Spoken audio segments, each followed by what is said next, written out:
Oi, boa tarde.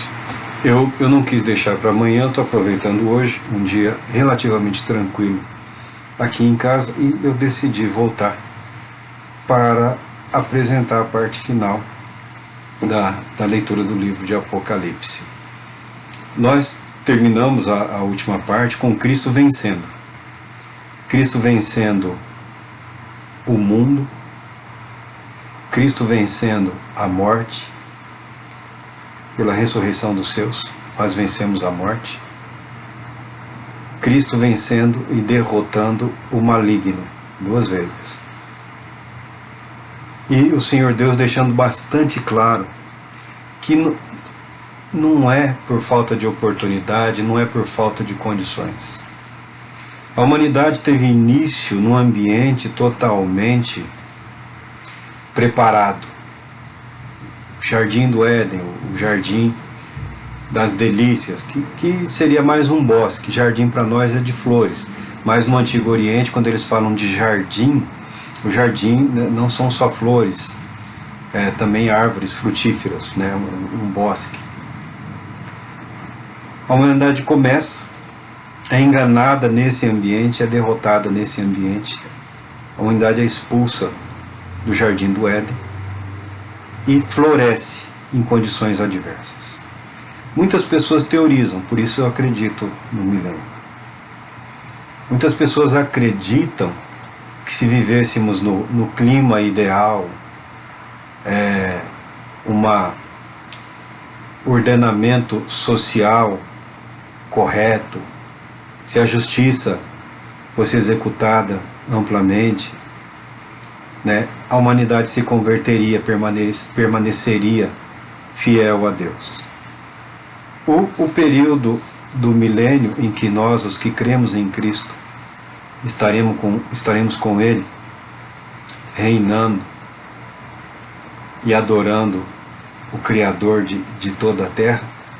Esse período é um período em que ainda haverá a humanidade, que não foi totalmente destruída e não foi totalmente condenada com o maligno naquele momento. E a humanidade prosperará em condições favoráveis dessa vez, com o governo do governante justo, com a presença do Senhor da criação, como era no Éden, será nesse período.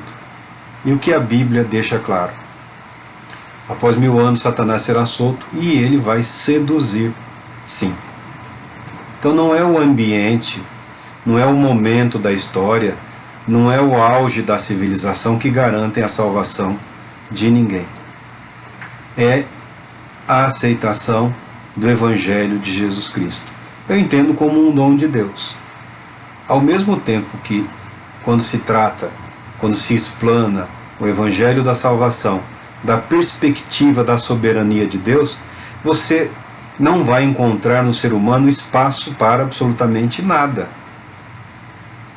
O ser humano é visto como o objeto da salvação, como o perdido, como o derrotado, como o escravo do pecado, como o escravo do maligno, como aquele que está no reino das trevas, impossibilitado de sair. Então, quando você proclama o Evangelho da perspectiva da soberania de Deus, e é verdade, a Bíblia se ensina, e tudo que a Bíblia ensina é apresentado como um dom de Deus. Você fala, mas o homem nada pode fazer, o homem é objeto da graciosa salvação. Uma vez alcançado pelo Evangelho, nós precisamos fazer e tudo que o Senhor exige de nós. Na verdade, é bom que haja sempre um empenho a mais, uma dedicação a mais, um labor mais intenso. Eu falo da intensidade, da devoção.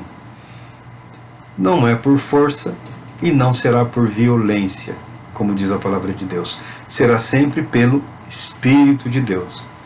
Então, nós sempre somos levados, conduzidos a uma postura de humildade e dependência do Senhor.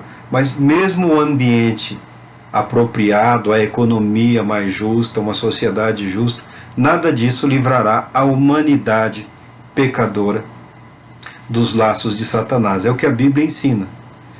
Muitos homens sábios não gostam disso. não gostam desse período, porque eles tendem a acreditar também na perspectiva sociopolítica, econômica, religiosa, né? Tem um apego muito grande às instituições humanas. Eu não sou contra nenhuma instituição, a humanidade precisa de instituições. A igreja precisa da igreja. As igrejas precisam das igrejas.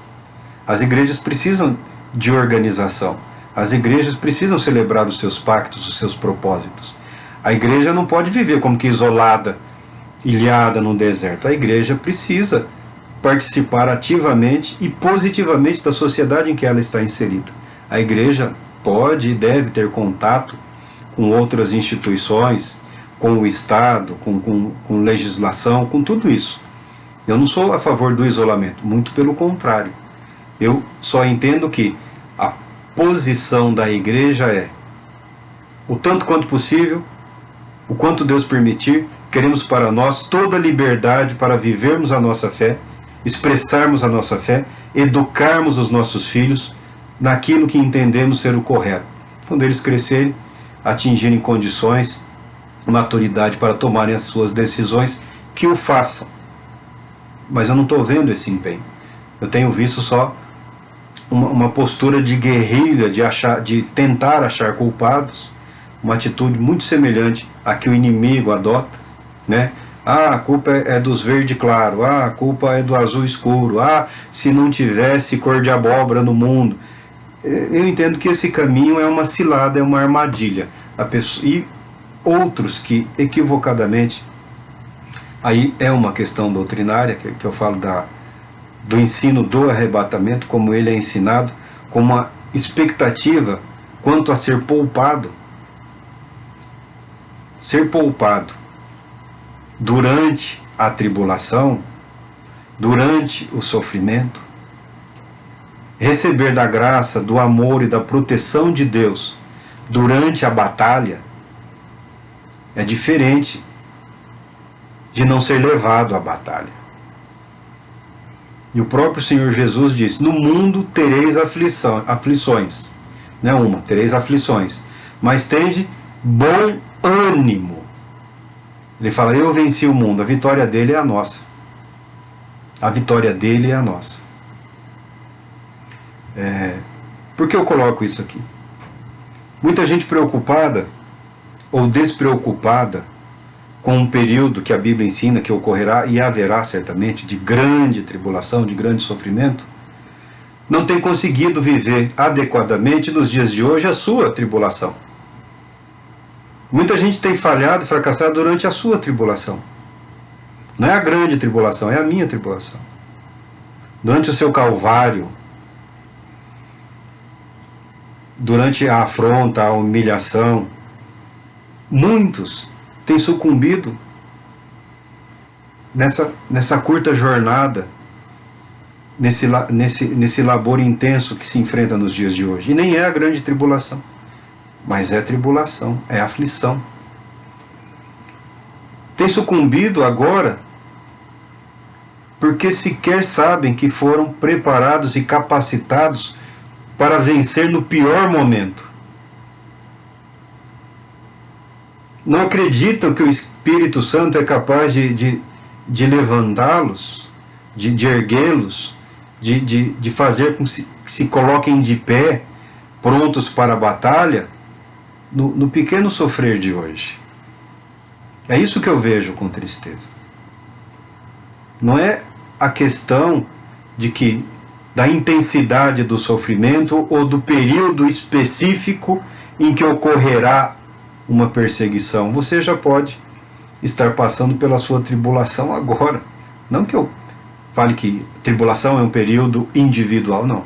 Eu estou dizendo que na perspectiva de sofrimento, de perseguição, você como indivíduo, você como cristão, pode estar passando pelo seu calvário agora, pode estar passando pela sua tribulação agora, e está terrivelmente machucado, ferido, ofendido. E a fumaça, o tormento, a dor que não dói, né? Porque se fosse um braço quebrado, mesmo que fosse um órgão retirado, você sabe que com o tempo cicatriza e a dor desaparece. Mas é uma dor na estrutura psicoemocional, psicológica, emocional, está na estrutura do seu ser, está no cerne da sua alma.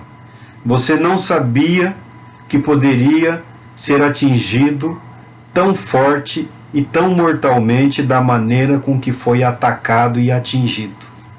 Você não foi preparado para superar a dor. Você não foi preparado para desfrutar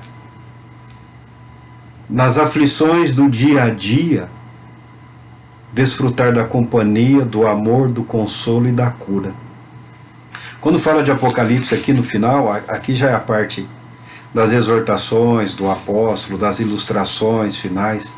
Ele fala aqui que um anjo mostrou para ele o rio da água da vida, que translúcido como cristal, fluía do trono de Deus e do seu Cordeiro, que passa no meio da rua principal da cidade. De uma e outra margem do rio estava a árvore da vida, que produz 12 frutos de mês em mês, e as folhas da árvore servem para a cura das nações, e nunca mais haverá maldição. A árvore da vida é um símbolo, está transportando de volta ao paraíso. Ela foi oculta ao casal para que eles não comessem dela, porque eles haviam pecado, e se eles comessem do fruto da árvore da vida, viveriam eternamente. Não haveria possibilidade de redenção, não haveria possibilidade de salvação da humanidade. Mas agora em Cristo, a vida eterna nos é dada gratuitamente, e numa referência simbólica é mostrado para João esse rio de água viva, esse rio de água. É uma descrição maravilhosa e simbólica do Espírito Santo. E fala que de um lado e de outro deste rio, o rio da vida, está a árvore. E diz que essa árvore produz 12 frutos, de mês em mês. E os frutos são para a cura das nações. Olha, nós já estamos falando da eternidade. Nós já estamos falando aqui o mal se foi. A morte foi lançada fora. O inimigo já foi completamente derrotado.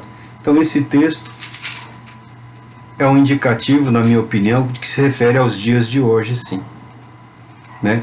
Há aqueles muito preocupados com questões espirituais, com dons espirituais. A Bíblia fala de dons de cura, dons de curar. Não existe um dom de curar. São vários dons. Nunca me preocupei muito em especular sobre quais seriam eles. Se um dia esbarrar em alguma coisa, eu me comprometo a falar. Mas eu não tenho essa preocupação, tá?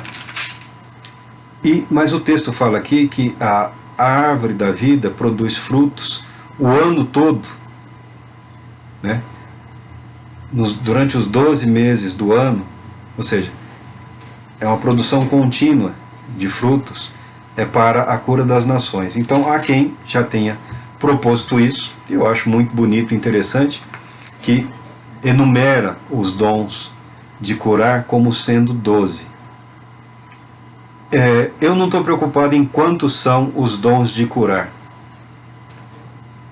Eu entendo que o Senhor que cura, o Senhor que restaura a vida, o Senhor que ressuscita os mortos, Ele atua o tempo todo.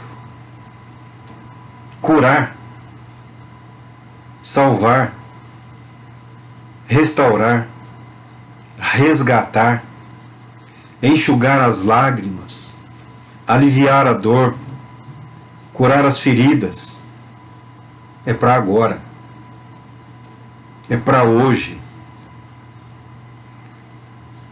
O rio que corre do trono de Deus, como a palavra de Deus flui,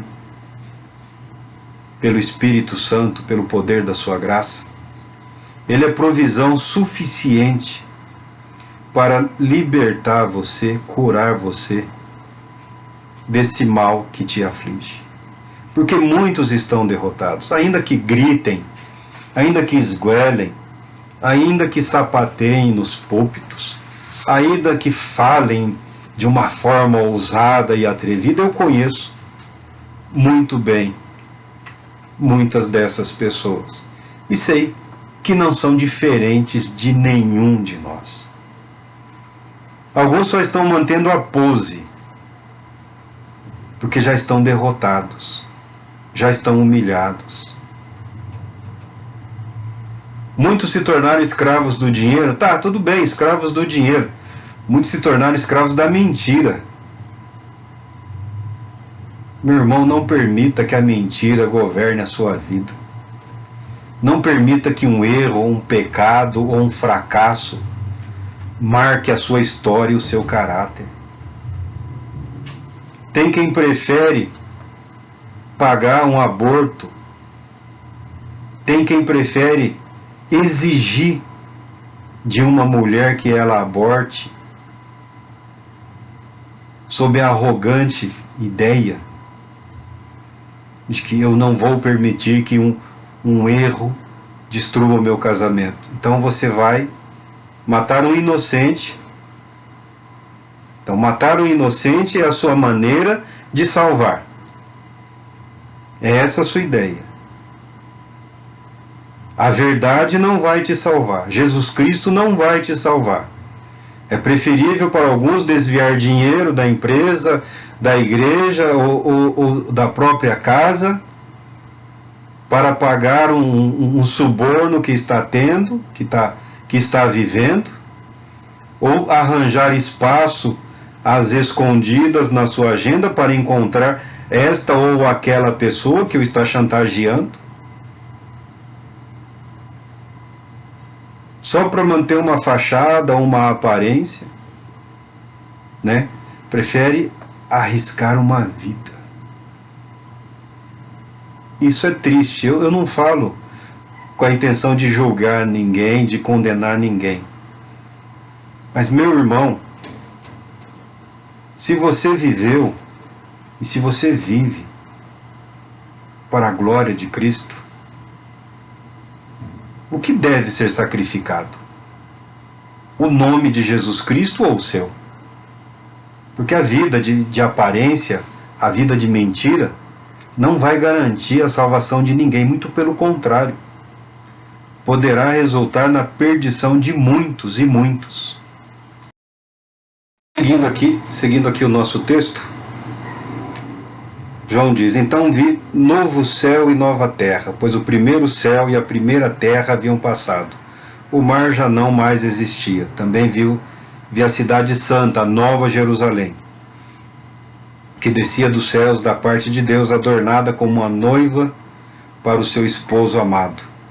E ouvi uma forte voz que procedia do trono e declarava: eis que o tabernáculo de Deus agora está entre os homens, com os quais ele habitará. Eles serão seu povo e o próprio Deus viverá com eles e será o seu Deus. Eu não me preocupo muito com as referências, com as ilustrações da eternidade. Quer sejam ilustrações ou uso de metáforas ou de imagens transitórias, ainda que gloriosas, para tentar descrever o futuro eterno, eu prefiro ver com os olhos que o Senhor Deus me dará e ficar extasiado eternamente pela beleza que o texto apenas sugere. O texto sugere um nível de perfeição, de glória, de beleza que não é muito compatível com os nossos olhos, com os nossos olhares, mas o aspecto da nova natureza em Cristo, das possibilidades do novo ser em Cristo para a eternidade, diz: e ele enxugará dos olhos toda lágrima, não haverá mais morte, nem pranto, nem lamento, nem dor, porque a antiga ordem está encerrada. E aquele que está sentado no trono afirmou: eis que faço novas todas as coisas. E diz para João, acrescentou: escreve isto. Escreve isto, pois essas palavras são verdadeiras e absolutamente dignas de confiança. Tudo está realizado, tudo está preparado para um final perfeito e glorioso do nosso Senhor Jesus Cristo e daqueles que nele creem. Mas e agora? E agora? Eu acredito que o Senhor Deus está disposto a enxugar as suas lágrimas, a aliviar a sua dor e o seu pranto. O conhecimento da verdade eterna, do decreto eterno de Deus, do propósito amoroso e bondoso dele para com aqueles que estão em Cristo, é algo que diz respeito à eternidade. É algo que esse mundo não pode suportar. É algo que esse mundo não pode aceitar. É algo que esse mundo resiste em aceitar e também a se submeter. Aí vem os estímulos, né? A palavra de ânimo. O vencedor herdará todas essas bênçãos, e eu serei seu Deus, e ele será meu filho. Meu filho. Com a nova ordem é rompida todas as prisões que nós temos nesta vida. Religiosas, étnicas, emocionais, psicológicas, sociais, culturais. A Bíblia declara uma nova realidade, um novo mundo e um novo céu. O cristão, ele é muito preparado para ir para o céu. E acredita que o céu é o destino final. O nosso destino é estar com Cristo, onde quer que Ele esteja. E aqui, Apocalipse nos mostra que o propósito final para a nova criação de Deus é a nova terra, que será totalmente compatível com o céu.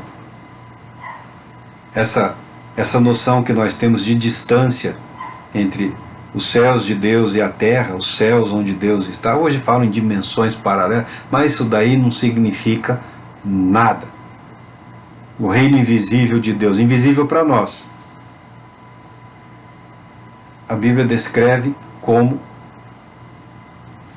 sendo um novo céu, que será compatível com a nova terra, que o próprio Deus estará habitando plena e perfeitamente junto com a nova humanidade. A oração do Pai Nosso se cumprindo. Seja feita a vontade de Deus na terra como é no céu, e ela será feita.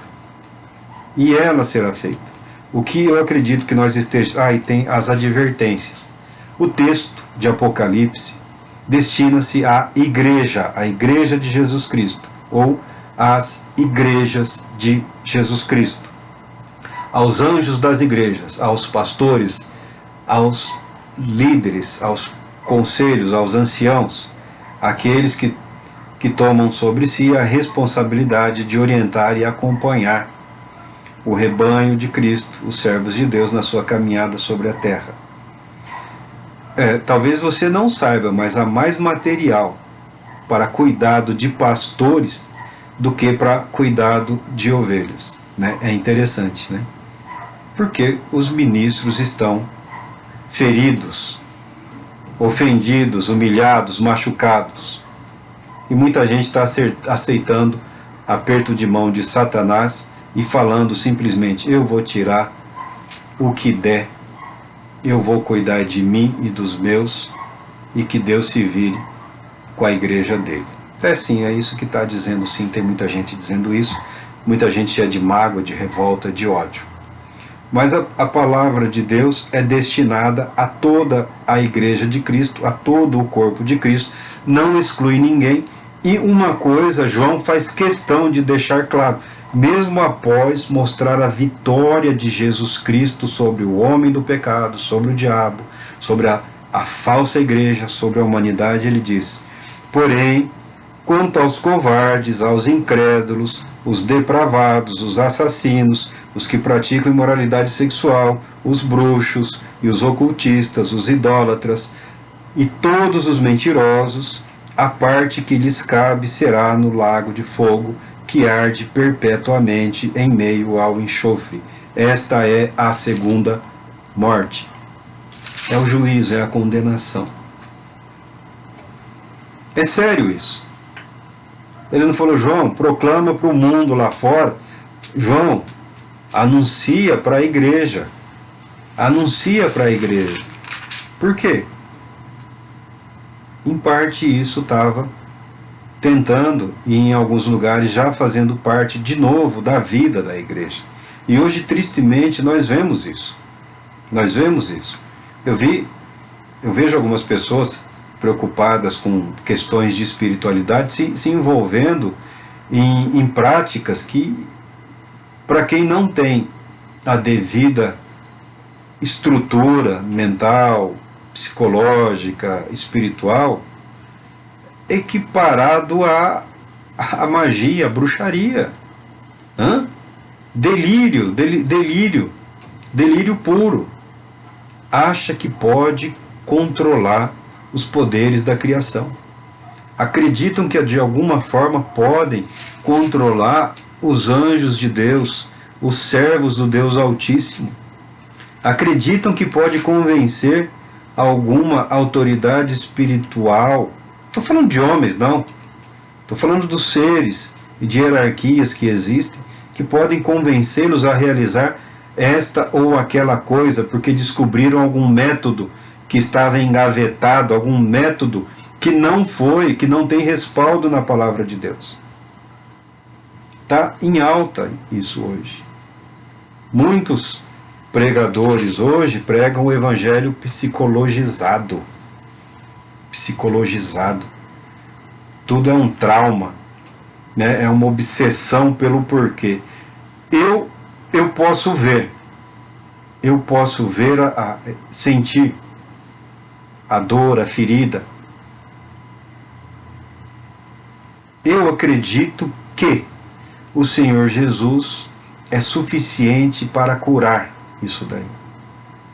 Quer seja física, quer seja mental, quer seja uma aflição psicológica, eu não vejo nenhuma diferença. Eu não vejo nenhuma diferença.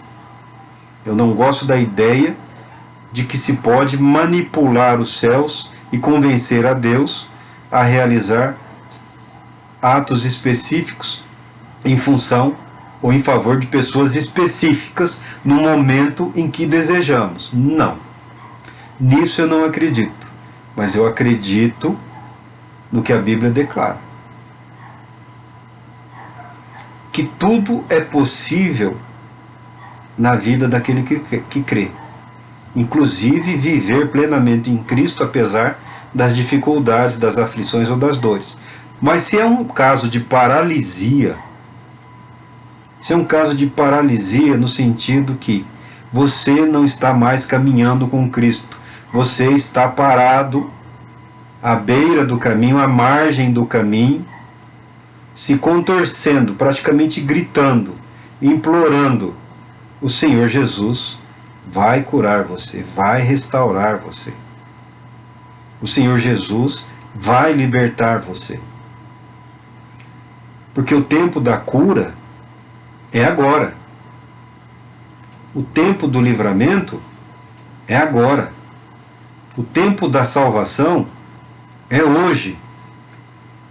Fala, mas eu vivo na igreja, eu vivo na fé. Não me interessa, porque eu não vou fazer juízo de valores. Eu não quero fazer juízo de valores. O que você viveu, o que você aprendeu, o que você acredita ser o correto, isso é com você. O que eu estou dizendo é que, se o mal que te aflige te paralisou, é momento de você reagir. É momento de acontecer na sua vida o mesmo que aconteceu na vida de todos aqueles que procuraram o Senhor Jesus. Eu acredito sim que você dizendo Senhor Jesus, Eu quero viver para a tua glória. Eu quero que a minha vida glorifique o teu nome. Eu não tenho nenhuma dúvida que a glória de Deus vai envolver a sua vida e você vai ser curado. Você terá a coragem necessária para fazer, se possível, as devidas restituições. Você terá a coragem necessária de colocar a sua vida diante da pessoa que você ama, para que vocês sejam curados. Você terá a coragem e a ousadia para admitir que você é um simples servo de Jesus Cristo. Você nunca foi, você não é, e você nunca será o exemplo a ser seguido. Tira isso da sua mente. Tira isso do seu coração. Porque até aqui você só atrapalhou. Até aqui você só ofuscou a glória de Deus, que sempre pretendeu brilhar sobre a igreja dele. Você agiu como um Lucífero, como se a glória de Deus, que refletia e pouco refletia através da sua vida, fosse algo só seu. Ninguém pode ver, ninguém pode contemplar. Ou se alguém quiser contemplar ou experimentar a glória e o poder de Deus, tem que recorrer a mim. E olha bem para quem você é e para o que você se tornou. Eu falo aqui em termos de emoções também, de sentimentos. Um abismo de mágoa e ressentimento. É como se fosse uma vala inundada de um líquido ácido capaz de dissolver um mamífero gigante. Isso é o estado do seu coração. Porque você se deixou dominar pela raiva, que evoluiu para o ódio, que se transformou em conspiração, planejou e executou coisas terríveis contra outras pessoas, acusou inocentes, condenou inocentes, testemunhou falsamente, tentou beneficiar aqueles que te agradavam, tentou ser o dedo de Deus na terra, é esse e não esse. E olha como você está hoje. Eu não falo aí diante do povo, eu não falo diante de muitos, mas eu falo na busca desesperada pela solidão.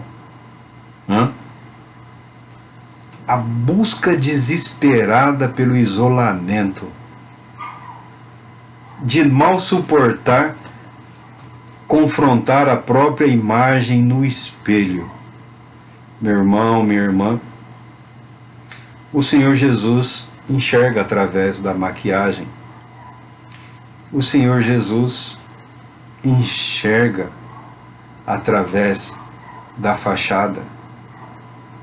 E o que ele vê é um pecador necessitando de cura. Corramos, na minha opinião, corramos rapidamente aos pés do nosso Senhor e Cristo. E fiquemos ali aos pés do Senhor, até sentir o toque suave e amoroso das mãos dele no seu ombro, dizendo: filho, filha, levanta, eu te amo, eu já te perdoei, eu já paguei pelos seus pecados, eu já fui açoitado pela sua cura. Recebe a minha paz, porque as suas aflições são minhas. O que me impressiona nesse livro, né, o que me deixa maravilhado, é que o Senhor Deus garante que de modo nenhum haverá impossíveis em todas as promessas que ele fez. Se Deus te fez uma promessa, é hora de você recebê-la. Se você tem de Deus uma promessa que é só sua, que você não foi ninguém, não foi o irmão, não foi a irmã, não foi o bispo, não foi o apóstolo, não foi ninguém. Foi você, você ouviu, você sabe que você ouviu. Você sabe quem falou com você. Porque nunca, nunca, nunca até hoje, nenhuma palavra humana te tocou como a palavra que você ouviu naquele momento sozinho ou sozinha. De fato, eu também creio que era o Senhor Deus, através do Espírito Santo, falando com você, garantindo o cumprimento da promessa de Deus na sua vida, na sua família. Por que começar uma apresentação pelo momento mais difícil, pelo momento mais intenso, pelo momento mais traumático? Porque isso depende de como você encara o propósito da sua vida, o motivo da sua presença, o caráter da sua jornada nessa terra. Eu cheguei num momento em que eu já começo a me preparar para partir, para estar com Cristo. Fala, Marcos, você tem só 50 e poucos anos? É. E agora, permitindo Deus, serão dedicados para um estudo mais profundo, para uma dedicação mais intensa à palavra de Deus, um serviço mais intenso ao Senhor e Cristo. Ah, mas você podia ter começado. Podia ter começado antes. Podia ter dedicado mais tempo. Não, eu tenho trabalho, eu tenho emprego. Você fala isso agora porque você aposentou. Eu aposentei porque eu precisava parar para refletir, para ter um tempo maior de reflexão, de tomar fôlego, para dar essa sequência final. Eu aposentei porque era um direito meu. Eu aposentei porque, a essa altura da vida, eu sei que não dá para fazer duas coisas ao mesmo tempo e bem. É mentira, tá? Quem diz que tem 3 atividades, aí vai enrolando em tudo. Vai enrolando em tudo. Eu tenho já idade suficiente para saber o que importa para mim nesse momento, qual é o propósito de Deus para a minha vida neste momento. E eu acredito que, se esse vídeo chegou até você, você também acredita nisso. Você também acredita nesse Deus. E eu quero te dizer que esse livro, que eu usei como apresentação, ele testemunha de forma bela e magnífica que Deus nunca ficou um só instante sem testemunho fiel sobre a terra. E eu acredito que a sua vida, tocada pelo Senhor Jesus, não estou dizendo que será, estou dizendo que ela a sua vida é testemunho fiel do poder de Deus na vida daqueles que creem. Alegre-se em Cristo. Busque essa alegria, porque ela é um direito seu. Encontre e receba esta paz, porque ela já é um direito seu. E receba este livramento, e receba esta cura, porque o Senhor Deus te quer vivo. Ainda há muito a fazer. Ainda há muito trabalho a ser realizado. Eu quero me despedir. Eu quero me despedir com o texto final de João, que diz: Eu, João, sou quem ouviu e anteviu todos esses acontecimentos. Quando os vi e ouvi, prostrei-me aos pés do anjo que os revelava a mim, a fim de adorá-lo. Entretanto, ele me admoestou: Olha, não faças isso, sou conservo teu, dos teus irmãos, os profetas e de todos os que guardam a palavra deste livro. Adora, pois, a Deus. E acrescentou: Não ocultes as palavras da profecia deste livro, porquanto o tempo se aproxima rapidamente. Ora, quem é injusto, continue na injustiça. Quem é mundano, continue na prática, continue na impureza. Quem é justo, firme-se na prática da justiça. E quem é santo, continue a buscar santificação. Esses são os efeitos da proclamação do Evangelho, do anúncio da palavra de Deus. O injusto, há pessoas que vão abandonar e não querem saber. Mas os justos vão perseverar. Os que se santificam vão se santificar ainda mais. Tá? A palavra de Deus, ela promove uma cisão, uma separação brusca. Tá? Isso é para que ninguém se espante. Sempre haverá aqueles que não querem nada com o Evangelho de Jesus Cristo. Eis que venho sem demora e trago comigo o galardão que tenho para premiar a cada um segundo as suas obras. Os galardões, as recompensas dos santos, que nós rapidamente e alegremente lançaremos aos pés do Senhor. Eu sou o Alfa e o Ômega, o primeiro e o derradeiro, o princípio e o fim.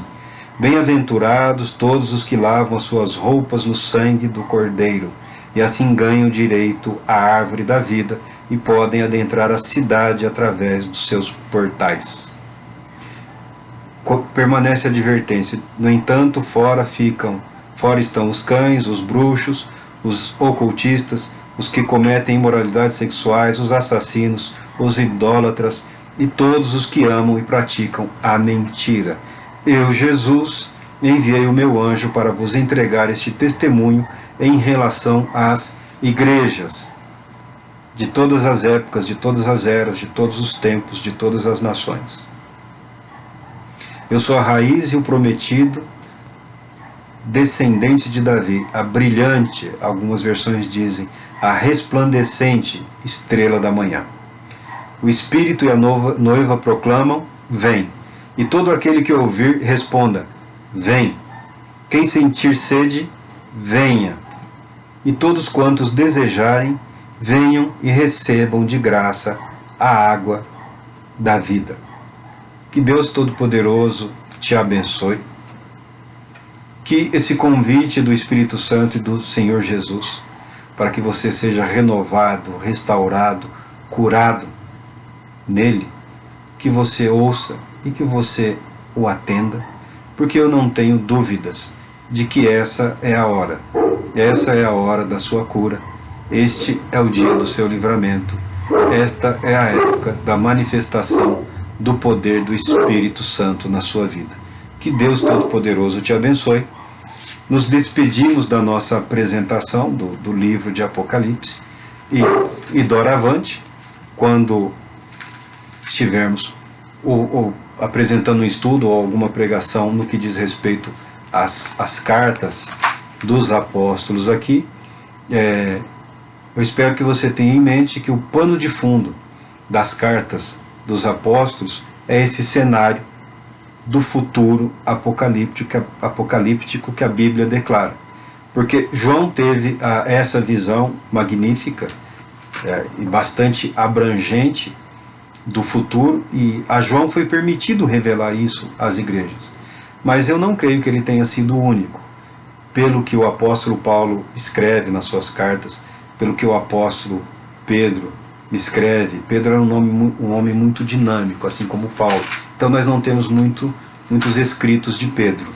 Paulo nós temos mais escritos, porque ele passou mais tempo preso, aprisionado, então era a maneira que ele tinha de rapidamente enviar sua mensagem às igrejas daquela época. Mas eu acredito que esses homens, cada um na medida da fé, na proporção do seu conhecimento, né, de acordo com a orientação do seu ministério, tiveram sim um vislumbre dos dias futuros que se aproximavam, porque a vida deles, de todos eles, como a de João, foi vivida, foi fundada, foi mantida em Jesus Cristo.